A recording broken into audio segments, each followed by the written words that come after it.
Hello and welcome back दोस्तों। तो आज हम रिव्यू करने वाले हैं गुलाबो सिताबो मूवी का, जो कि 2020 में रिलीज़ हुई अमेज़ॉन प्राइम पे।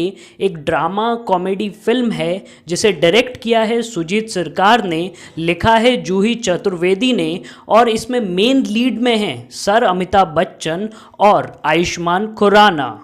ये फिल्म नॉर्मल बॉलीवुड फिल्म्स की तरह नहीं है, ये फिल्म एकदम लीक से हटके है और आज हम करेंगे इसका रिव्यू। अगर आपने अभी तक हमें सब्सक्राइब नहीं किया है तो कर लीजिए ताकि आपको रेगुलर अपडेट्स मिलती रहें।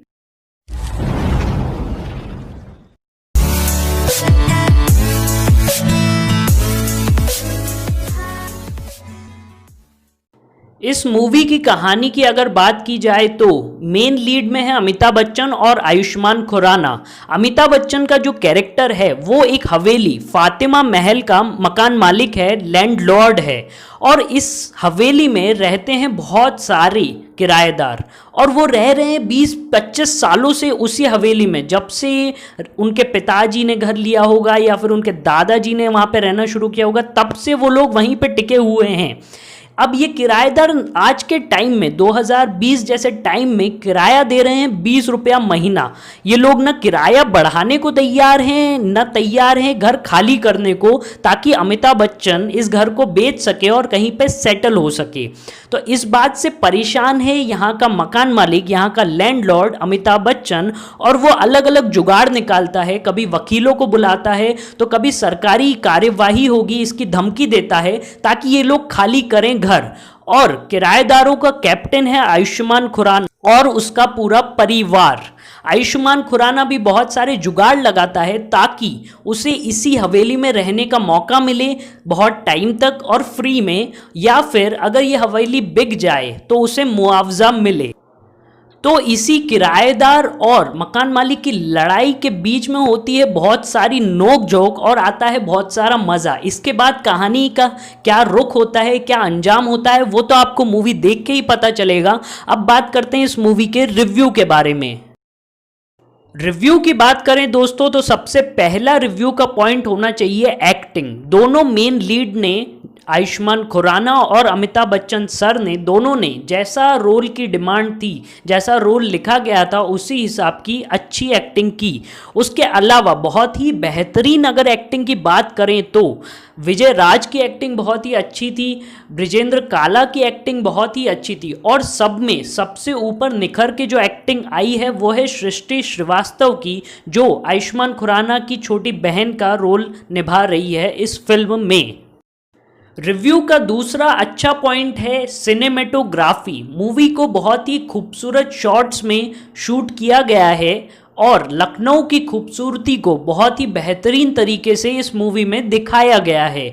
इसमें दिखाया गया है कि जो सारे रोल्स लिखे हैं वो रह तो 2020 में रहे हैं, पर उनकी हरकतें वही 1950 वाली हैं। मूवी में थोड़ी कम लाइट का इस्तेमाल किया गया है और डार्क कलर्स का इस्तेमाल किया गया है, यही सब दिखाने के लिए।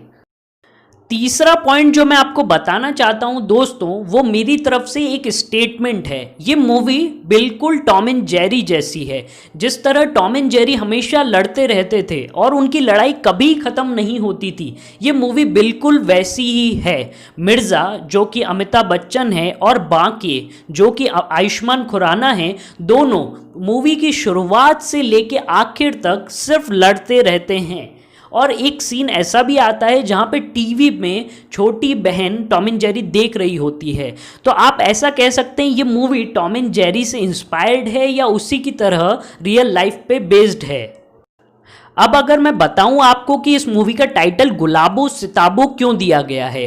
गुलाबो सिताबो यूपी में और खासकर लखनऊ और कानपुर वाले एरिया में एक फेमस कहानी है, एक प्राचीन समय से चलती आ रही कहानी है दो घर की औरतों की। एक है गुलाबो, एक है सिताबो, जो एंडलेसली बिना रुके लड़ती रहती हैं, झगड़ती रहती हैं।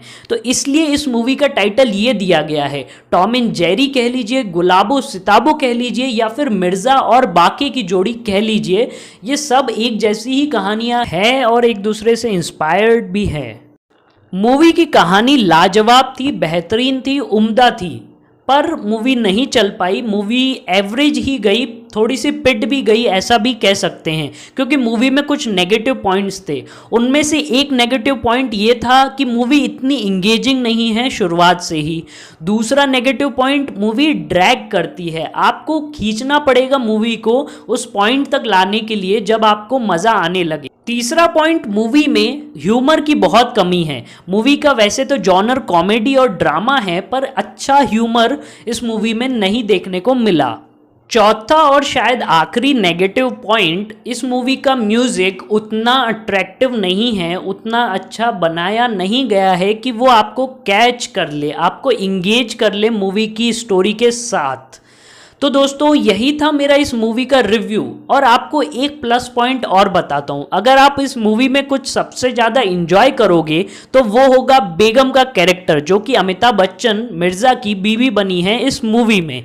ये एक एवरेज मूवी है, थोड़ी सी कॉमेडी है, बहुत सारा ड्रामा है। अगर मैं इसे रेट करूं तो 7 आउट ऑफ 10 की रेटिंग दूंगा। आप इसे देखिए, अमेजॉन प्राइम पे ये अवेलेबल है। Bye bye, take care, signing off, नाम कबीर।